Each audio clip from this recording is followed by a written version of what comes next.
నమస్తే అండి, welcome to YK laboratories. మనం ఫీల్డ్లో భాగంగా ఈరోజు వచ్చేసి సూగూరు గ్రామం, మంత్రాల మండలం, కర్నూలు డిస్టిక్లో ఉన్నాము. మనకు మిర్చి సాగు చేయడం జరిగింది. మనకు ఒక 10 days బ్యాక్ మనకు ఈ పొలంలో వీవిల్ అనేది ఒక ప్రాబ్లం ఉందండి. వీవిల్ అంటే మనకు మొక్కలో వచ్చేసి వీవిల్ అనేది మొక్క యొక్క పైన భాగాన్ని ఇట్లా తినేసి లాస్ట్ చివరికి వచ్చేసి మొక్క చనిపోయేకి ఆస్కారం ఉంటుందండి. సో ఈ ప్రాబ్లం అనేది మనకు ఈ పొలంలో ఎక్కువ ఉండేదన్నమాట. చూడండి, ప్రతి ఒక్క చోట ఈ ప్రాబ్లం ఉండేది. ఈ ప్రాబ్లానికి గాను మనము ఈ వైకే ల్యాబొరేటరీస్ వాళ్ళని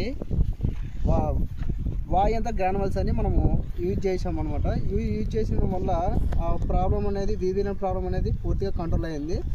సో అదొక ప్రాబ్లము. ఇంకోటి ఏంటంటే వచ్చేసి మనకు స్టార్టింగ్లో కొద్దిగా పశువుల ఎరువు ఎవరైతే ఎక్కువ వేసుకున్న వాళ్ళ పొలాల్లో వచ్చేసి మన వైట్ గ్రేప్ అంటే పేడ పురుగులు కూడా ఎక్కువ ప్రాబ్లం ఉంది. కొన్ని ఏరియాలో అయితే చాలా సీరియస్గా ఉంది, కొన్ని పొలాలు అయితే తీసేయడం కూడా జరుగుతూ ఉంది. సో ఈ వాయంత గ్రానువల్స్ వచ్చేసి మల్టీపర్పస్ అంటే ఒక్కదానికే కాదు, పేడ పురుగులకు కానివ్వండి, తర్వాతగా వీవిల్ అనేది కొత్త ప్రాబ్లం. ఈ వీవిల్ దానికి కానీ దాంతోపాటు మొక్క గ్రోతింగ్ కూడా బాగా పనిచేస్తుంది. మనము యూజ్ చేసిన ఫార్మర్ పక్కనే ఉన్నారన్న, ఆయన అడిగి తెలుసును. అన్న నమస్తే అన్న, ఎట్లుందన్న ఇది యూజ్ చేసిన తర్వాత? ఇప్పుడు ఆ ప్రాబ్లం అనేది మనం ఒక 5 days బ్యాక్ కూడా చూసాం కదా, ఎట్లుందన్న? అంటే పొలం మొత్తం పోతుంది అనుకున్నాం. ఎట్లుందని ఇప్పుడు పూర్తి కంట్రోల్ అయిందా? ఎంతవరకు కంట్రోల్ అయింది మీకు? ఆగిపోయింది. కొత్త మొక్కలకైతే ఎక్కడ లేదు.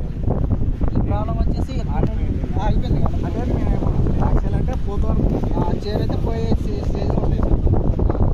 ఇది యూజ్ చేసిన తర్వాత మాత్రం బాగుంది. అంటే ఈ ప్రాబ్లం అయితే కంట్రోల్ లేదు. మనం వేరే పొలానికి కూడా మనకు ఎరువు ఎక్కువ వేస్తున్నాం. వేరే పొడికి అయితే ఎక్కడ కావట్లేదు.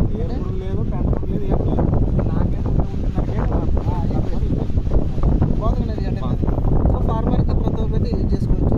వేరు పురుగు కానీ, పేడ పురుగు కానివ్వండి, తర్వాత వీవిల్ అంటే మొక్క యొక్క కాలంతో భాగాన్ని తొలిచి వేసి మొక్క చనిపోయేటట్టు చేస్తామంట పురుగు అనేది. సో ప్రాబ్లం అనేది ఎక్కువ ఉంది, దానికోసం అయితే కూడా యూజ్ చేసుకోవచ్చు. చాలా బాగుంది. సార్ చూడండి, వాయిస్ ఎట్లా వస్తుంది?